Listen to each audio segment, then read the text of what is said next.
A Course in Miracles. The text, chapter 1, verse 16. Miracles are teaching devices for demonstrating it is as blessed to give as to receive. They simultaneously increase the strength of the giver and supply the strength to the receiver. Miracles are teaching devices for demonstrating it's as blessed to give as to receive. And the reason that is the case is it's demonstrating this other thing. Because the miracle, once again, is not getting something you want. It's actually releasing judgment. Yeah. And so it increases the strength of the giver and the receiver, because it's kind of like all those things that are not ego-based do that. So creativity, when you are super creative and you engage with somebody in creativity and you give them your creativity, it creates more creativity. Mm-hmm. When you're gracious and you're like gracious with somebody, it feels good like instantly, and you're giving them grace. When you're I'm trying to think of some better examples, but it's not like I give you my cup and now I don't have a cup, and you have a cup and I have no cup. Yeah. But when I give you forgiveness, you get the forgiveness, and then I receive as well. I think an example that I'm using for myself, because that's what I always do with this stuff, is today I'm actually I'm giving a facial to somebody who I have judgments towards. I love him as a person, as a friend, but we had like a little upset this weekend, and it was tough because I think we were both judging each other, and we made sure at the end we had a good time and we weren't mad with each other. So I was actually surprised to hear that he still wanted to follow through the facial, because he had an easy out, like, oh, I have to work, because it wasn't even a for sure thing anyway. But yeah, he's coming, and for me it's hard to want to work on somebody that I feel judgment towards, because I'm like, well, you know, they don't I don't want their energy near me, you know. Their negative energy. Yeah. They talk negatively about everybody. I know. But I think this is the perfect opportunity for me to release that judgment. Yeah, no, it's a good example. You know, you have an issue with somebody, and then you do something nice in some way, or loving, or at least you attempt to. And as long as you don't get re-offended by something else, it opens up your heart. As long as they don't continue to be assholes. It's you messed it up again. There you go. But the act of you giving your gift opens your heart, so to speak. And if they receive it,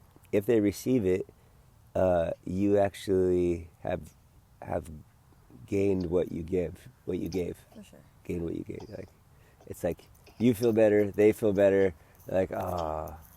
But then one person's like, well, you know, yesterday, it just really wasn't cool when you said, or whatever, you know, and then it can go down the hill if you receive that. I mean, it's kind of these offenses that we have are also receiving gifts, you know, because you're receiving what they're giving you. You're receiving the context or the idea, the judgment. What's a good example? Somebody was offended lately. We had some offenses. Okay, here's one. So we went to this place. We rented a place in Fresno, and my one sister got there right before us, and we had made the agreement that we were going to get the master, and she swooped in and took the master bedroom instead of us. And Carolyn has a really hard time sleeping, and there were no rooms left with beds even. And What? it was like a big deal. Well, it was like a big deal. The story was a big deal, right? Yeah. And so, But I get it. That's like me. I have a hard time sleeping too. yeah. Yeah. So Carolyn was super offended, and mostly because she was really worried, like, oh my gosh, I'm not going to be able to sleep for this whole trip. And Sure.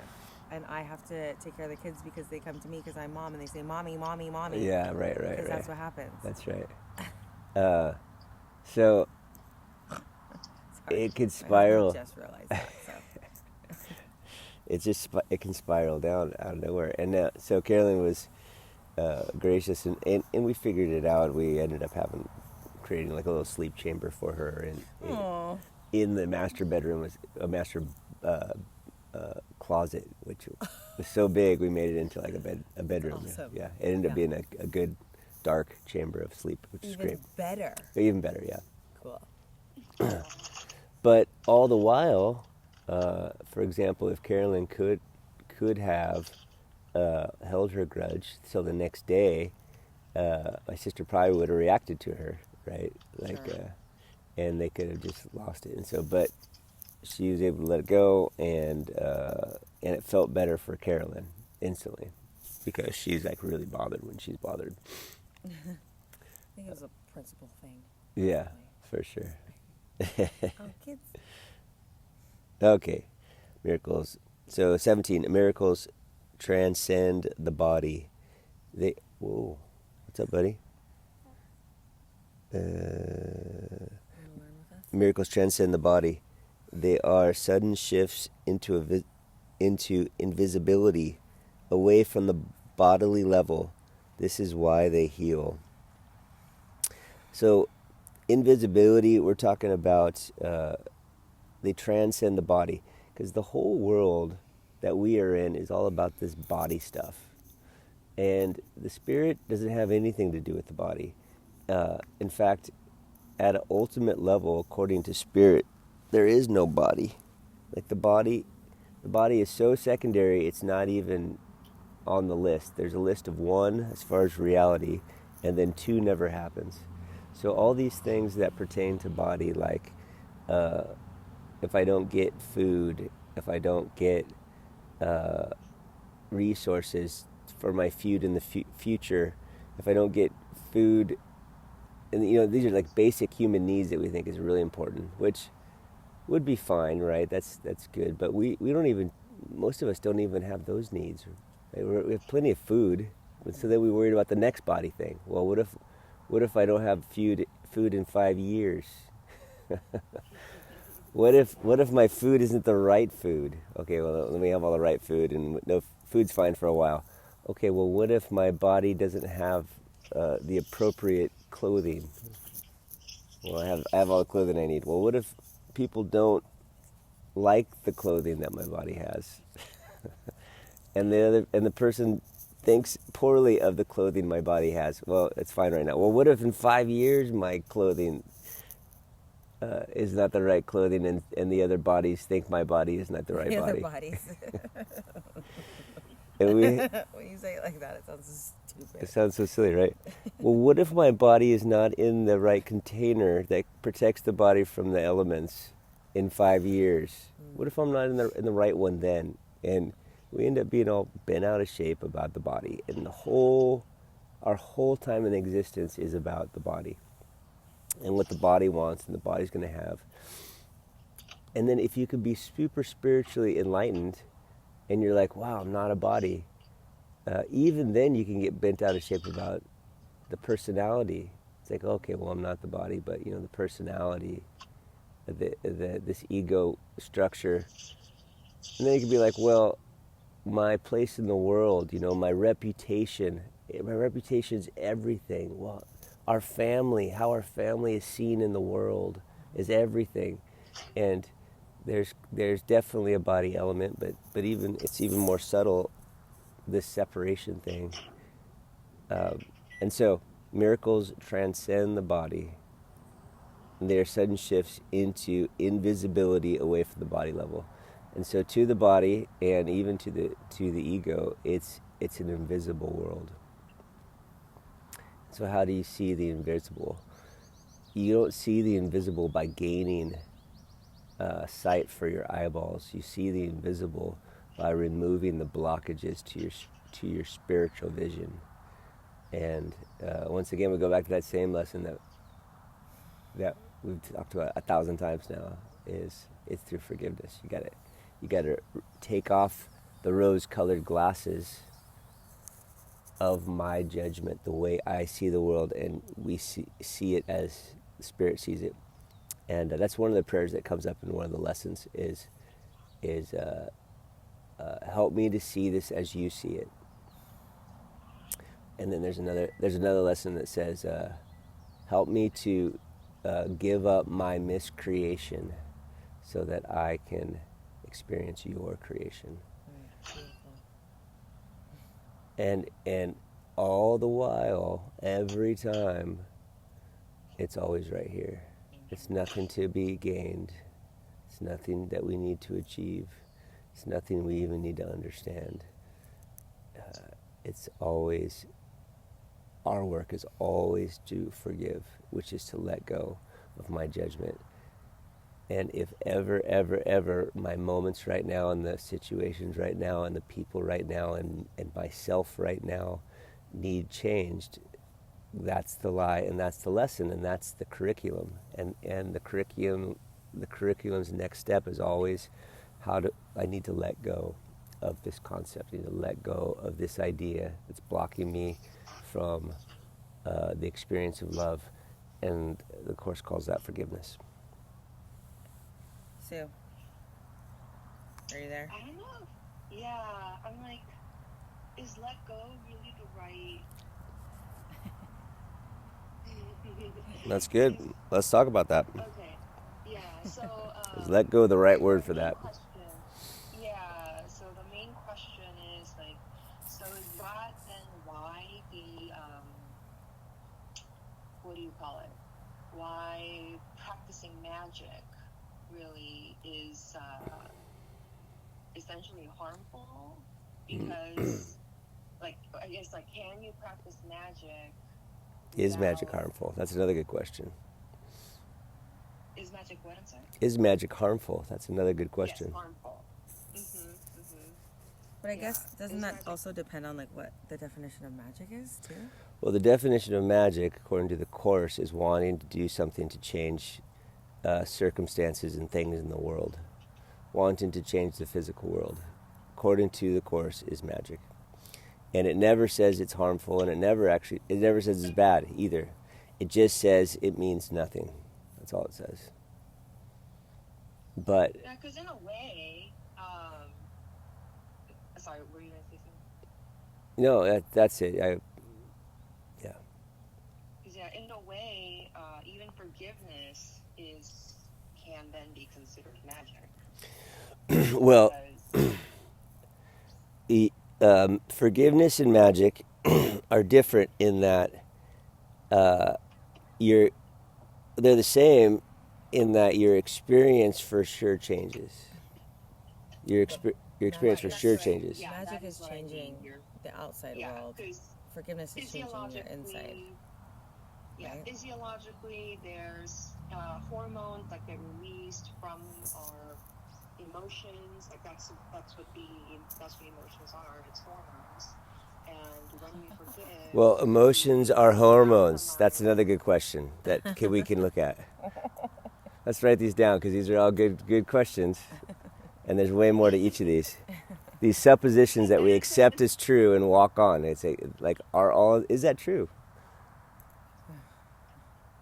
Go on. Sorry, I interrupted you. That we like put onto the world, like you were just saying, the emotions are whatever it is that science teaches, and it's like we can look at the world in that way, and everything has. Well, the reason I brought up emotions and hormones is because in relation to the Course's definition of magic. So the Course's definition of magic is changing anything in the physical world. And by changing our emotions, really, like through forgiveness, there is like a sort of alchemy that happens with your internal chemicals, with your, not internal chemical, because even inside of your skin and in your blood, that is still physical. It's there is a when you let go, there is a change. When you let go, there is a change. When Well, you forgive and let there's go, a difference too with the world changing and you trying to change the world. Absolutely, the world changes when you forgive. But magic is when you're doing things in order to change the world. Yeah, that's what I understood. It's I'm going to get out the cauldron in order to make my this person fall in love with me. that's right. That's a good one. I'm going to make them fall in love with me. How about evil laugh. I am going to forgive so that I do not feel this. Yes, magic. Absolutely. Poison, running in my blood. I'm going to forgive in order to. That's right. I'm going to forgive in order to not hurt. Right. So that is magic. That would be magic. We're subtle. We're doing subtle. We're calling one experience bad, and I'm going to change it. So yes. Now, the Course doesn't say that that's bad though. You said, is magic harmful? The magic isn't harmful because everything is just about. No, everything in the whole world is magic. Universe. In the whole universe. That's a good distinction. That's true. The whole universe. It's not bad.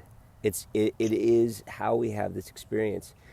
Drinking water to stay alive is magic, according to the Course. Yeah, it's like, that's insane. You're like, don't I need to do that? Well, yeah, your body needs to do that, for sure. The rules of the universe need that, yes. If I didn't do that, would I die? Well, your body would die. Yes. You're like, well, I kind of feel like that body's me right now. It's like, okay, well, drink some water, Yes. It's not bad. I don't know how Jesus did that. That's some fucked up shit. It's wild. Yeah. But to have total freedom from the belief that your body, things will tend to fall apart. But will better things come about? Ultimately, yes, but yet your whole life could be lost. The whole thing you call life could be lost. Yeah. And so if you're doing this to have a better thing you call life, it could backfire on you for sure. Yeah. Because everything is fall apartable. Yeah. Your body's, it went really bad for Jesus at the end. According to... Yeah, right. According to the bodies. It's like the playbook of the body went it went awry drastically. But ultimately, was it wrong? Would it go wrong for the spirit? Well, in a sense, as far as eternity goes, it was a wonderful thing, right? It was like, hey, follow me. Jesus says, follow me. Well, that's pretty crazy if you think about it, the follow me that Jesus did. For sure, yeah. Even on the cross, forgive them for they know not what they do. He's practicing forgiveness. He's seeing everything and everyone as the same as him. And he sees himself as the same as spirit. And spirit only sees spirit. And so he's walking around seeing bodies doing things that have nothing to do with him. I'm fine.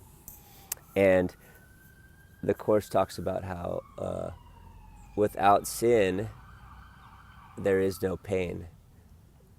And there's a bunch of Gary Renard, and there's a bunch of other commentary and some other passages that go into that more. And it basically brings up that if you really were without all these concepts, you really let them go. You let your separation ideas go. You don't feel pain anymore.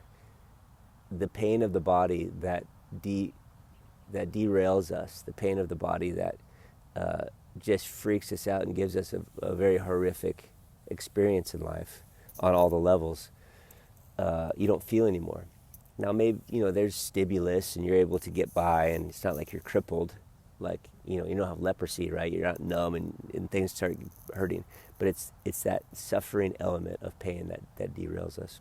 Yeah. And so emotion actually is not hormones. Our hormones in our body, they're doing things and they're creating stimulus And emotions are these secondary things that I don't fully understand, but they're like these clouds that come in and out of our experience, and our different states attract and repel these emotional states, and it's really the thing that we call emotions are the indicators really of where our energetic states go. And so it's hard to get out of those states. You can't just, if you're like really, really mad, or you're really, really sad, especially, even worse, right? The lower your frequency goes, or you're really, really depressed, even harder. All of those are just emotional states. And the lower your frequency goes, that the lowest of this depressed, and I don't want to move, I'm so depressed, I'm not going to even eat, the lowest, right? Your energy state's just so low. It's like you can't just snap out of it. At least not normal people can't snap out of that. It's these energetic states that you get stuck on, and you need to raise your energetic state. And how do you do that? Well, I don't know how to do that if you're in it, step by step, really.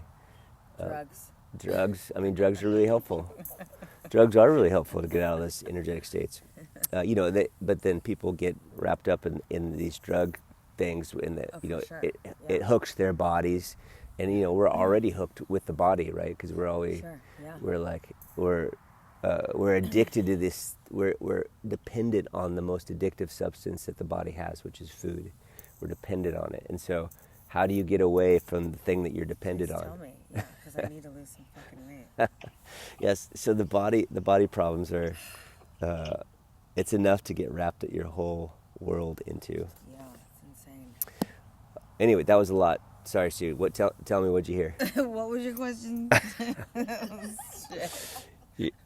Just a run-on sentence. It was, yeah. It was, what was my next one? It was something about, I was trying to get at the last question that I was starting to formulate, was trying to argue the point that it's you want to be in I want to be in right relationship with the physical world, essentially.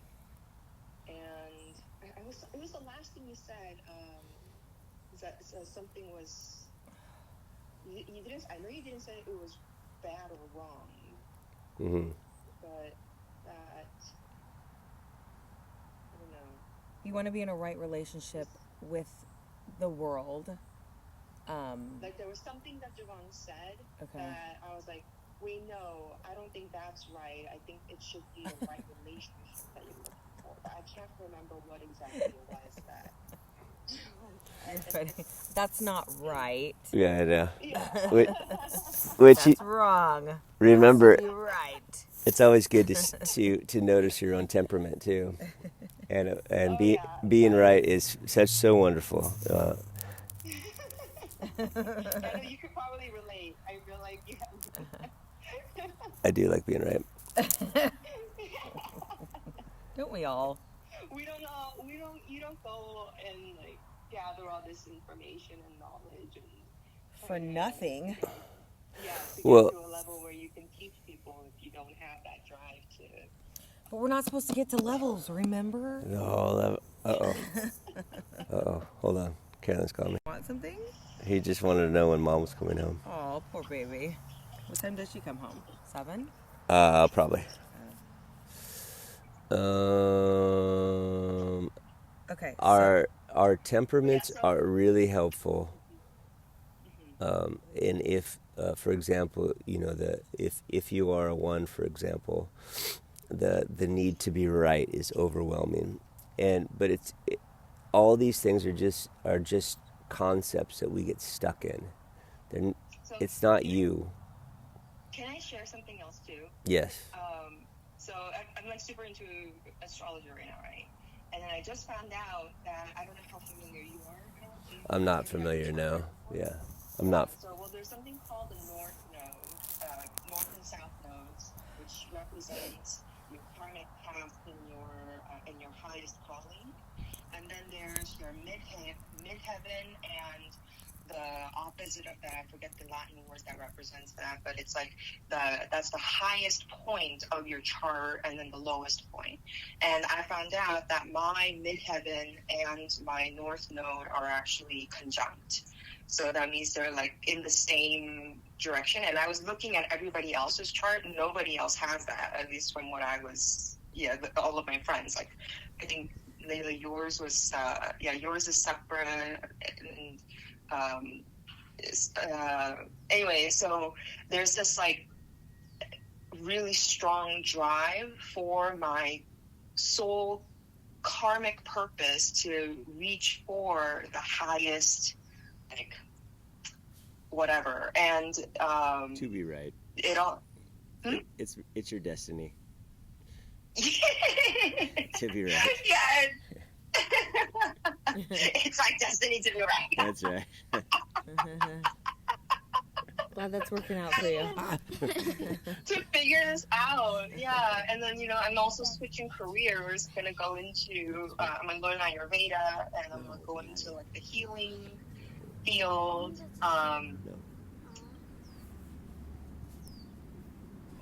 Sorry, go ahead. I'm arguing with my child. She's switching careers and going into Ayurveda and healing Oh, modalities. Yeah. Really? What are you looking for? On what street? we have children. We have Amazon people 88? looking for addresses. Yeah.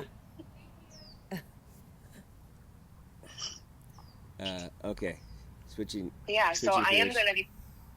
Yeah, so Really? I'm Are you gonna essentially going quit? to.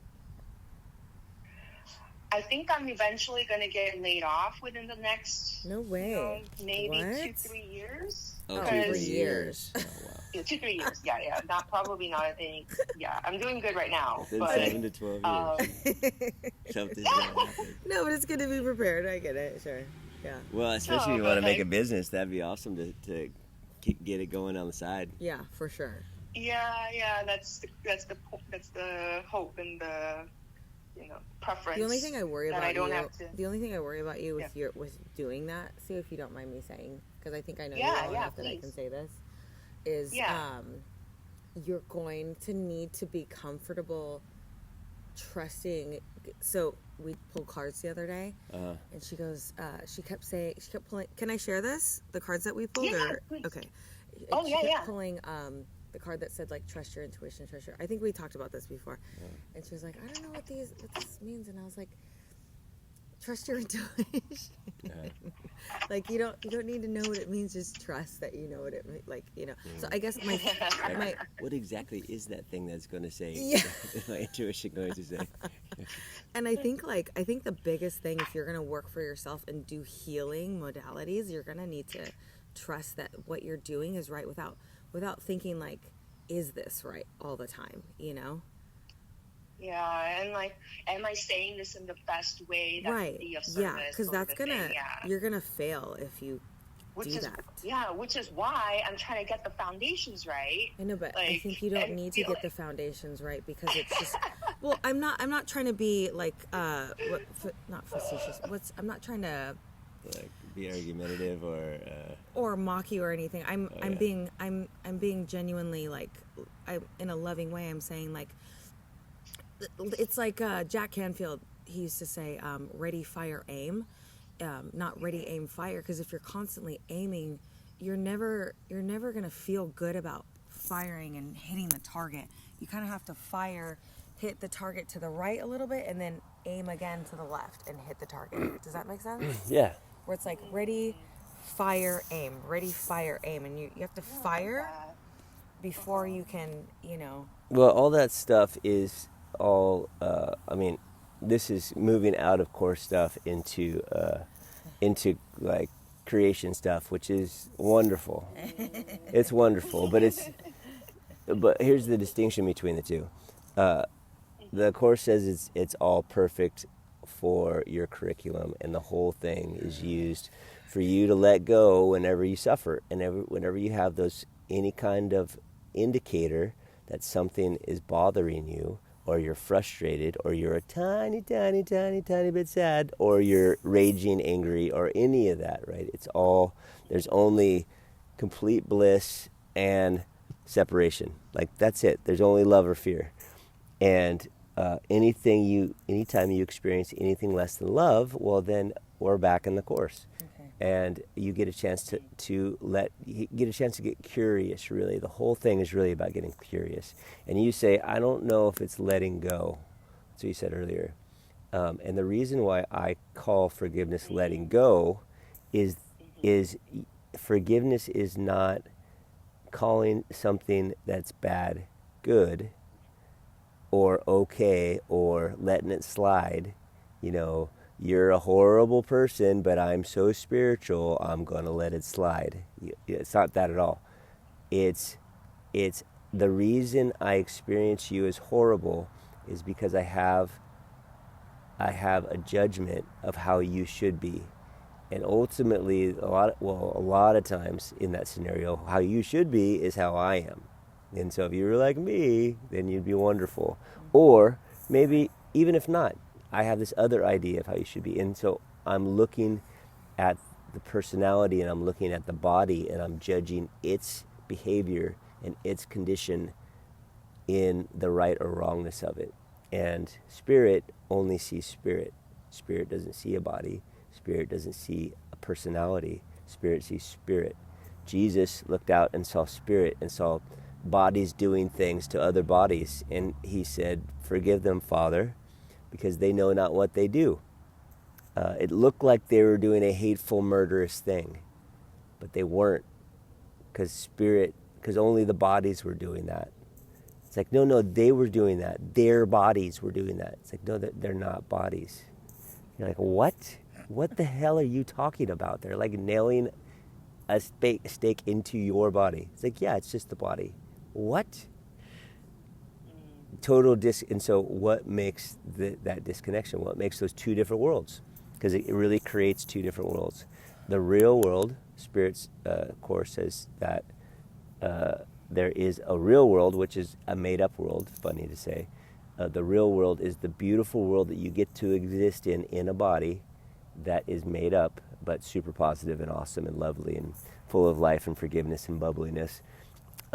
And the miscreated world, which is the world that I am making. And the I in that statement is this egoic separate structure. And that world is always full of suffering and separation, which is suffering. And so how do you get to the real world that Spirit has for us and out of the world that I've created? I get it from letting go of my judgments. And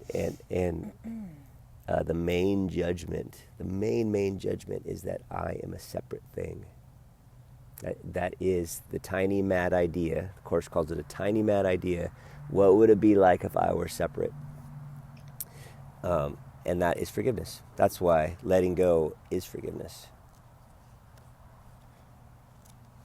How does that land with the letting go comment? I think we're going to let that go. Moving on. It's trying to land. It's trying to land. Well, and again, I am making all this stuff right up as well. Using language to describe things of the Spirit are automatically not gospel, so to speak. So it doesn't mean that I know the truth. But I will say though, follow your bliss. That's a really good one. The Joseph Campbell thing. If you're doing something that's super, super exciting and wonderful, well, keep on doing it. It's fun. You don't have to figure out if it's going to work, because as soon as you start to say, is it going to work, you enter into this egoic realm of structure and accomplishment and having to have things happen in a certain way, and you blow the bliss. Do your healing for the sake of the doing. Because anytime it gets to the done, you're in the ego. But the Spirit is the doing.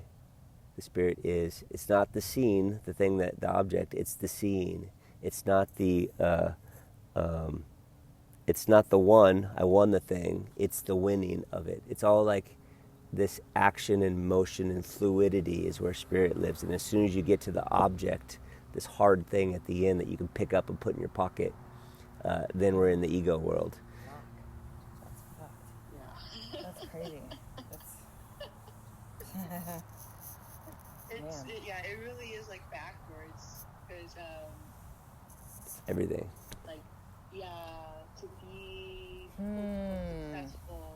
We should just sit on that for a second.